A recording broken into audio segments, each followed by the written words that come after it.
making it out. I really appreciate it. Billy, tell us about your trips to Cumbria in the past. Have you had any trips to Cumbria? I have, yeah. I've played in Whitehaven in the 1980s, which is a lovely trip there. It's the only time I've been down that part of the county. I played in Kendal last year at the Arts Centre there. I played there right back in the early 1980s, about 84, 85. And I think this is the first time I've ever played in Penrith though. I've ever done a show here before. You probably don't get any time to spend here though, I guess. Well, we had a little bit of time around Kendal. We were on our way up to play at the Wicker Man Festival up in Strathclyde. So that was, you know, we had a little bit of time.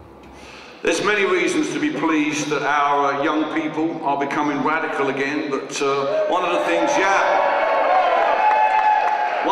that most pleases me is that they are my antidote to those people who are constantly posting sour posts on internet forums about people's activism. You know, as soon as the students went down to Millbank, you know, they got poured on them a whole load of you know, sort of bad press and everything, knocking it back from the same people who just a month ago were saying our students never do anything, lazy oiks, you know, they're not radical at all. You know, it's just. Has the political stance for you changed since you first?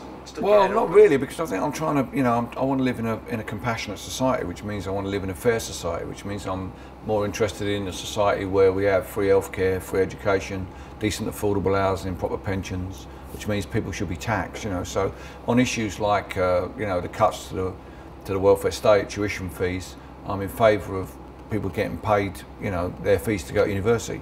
On issues like people avoiding paying their taxes, I'm against that. I think, you know, I don't mind people making a living. I don't mind people spending money on whatever they want to spend on, providing they've paid their going rate of tax, because we do have a responsibility, I believe, to one another. So my politics haven't really changed. The political parties I work with have moved around a bit, but I think I'm probably the one thing that has changed is I've come to realise that the enemy of all of us who want to make a better world is actually not capitalism or conservatism, it's actually cynicism. And that we should be fighting against cynicism. Because by attacking cynicism, you move on to these other issues. You start to talk about issues like humanity and community, you know. So that's the thing that's changed, I think. I've changed the way I articulate what I believe in. I don't talk in the ideological language I used during the miners' strike. I talk now in a more, I think, in a more sort of humanistic way.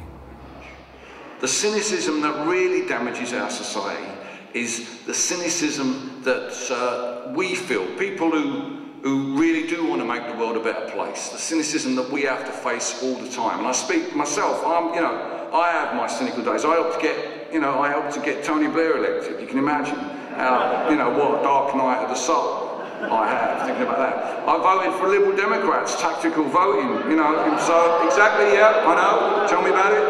I did it for exactly the same reason that I'm attacking them now, is because I wanted to stop the Tories getting elected in West Dorset, and the Liberal Democrats let me down badly. But did I then say, oh, that's it, I'm not going to do politics anymore, that's it, I'm going to take my ball away and walk away? No, I didn't. I picked myself up, I dusted myself down, and I got back and focused on seeing what I can do to stop this Tory government with the Liberal Democratic help smash the welfare state. That's the fight I was fighting in the 1980s, that's the fight I'm going to fight now. So. Do you bother releasing records anymore? Because like people just tour. Yeah, I mean, I think the thing is with records is that because of the way everything's gone digital, nobody makes money out of records anymore.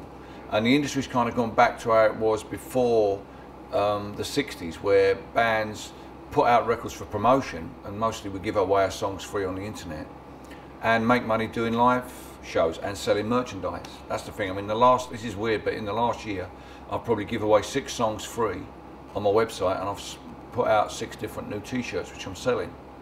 So, you know, it used to be like that. In the early 60s, you know, the bands made singles for promotion and the record company took all the money, and they, you know, they made a live shows on the back of the success of the singles, and it probably will go back like that. 1649, St George's Hill, a reggae band they called the Diggers came to show the people's will. They defied the landlords, they defied the laws, they wanted to dispossess strict claim of what was theirs. it's a big deal for an artist like yourself, Yeah. who's well known, to come to a place like this. I mean, Yeah. do you go out of your way sometimes to try and find places that you never played before? Yeah, specifically on this tour, I asked my agent to book me some towns that we haven't been to before, I haven't been to for a long time. So consequently, we're going to Bexhill-on-Sea, which has a lovely gig there, the Delaware Pavilion, Leamington Spa, here in Penrith, Preston rather than Manchester. You know, sort of around that sort of way. Obviously, we're going up to Glasgow tomorrow. That's a pretty mainstream kind of gig. But then we're going down all the way down to Bournemouth, and yeah, Hatfield. We started in Hatfield rather than London. So you have to make an effort to get off the beaten track sometimes. But it does get a bit boring if you're just doing big cities all the time. You know, you never get the opportunity to do. Perhaps, you know, tomorrow if it's clear, we might nip over to Keswick and have a look at the Stone Circle there at Castle-Rig, is it? Yeah. That's right. Yeah. So we might try and do that if there's time, because I promised the Americans some Stone Circle action while we're up there. No matter what the siren voices say,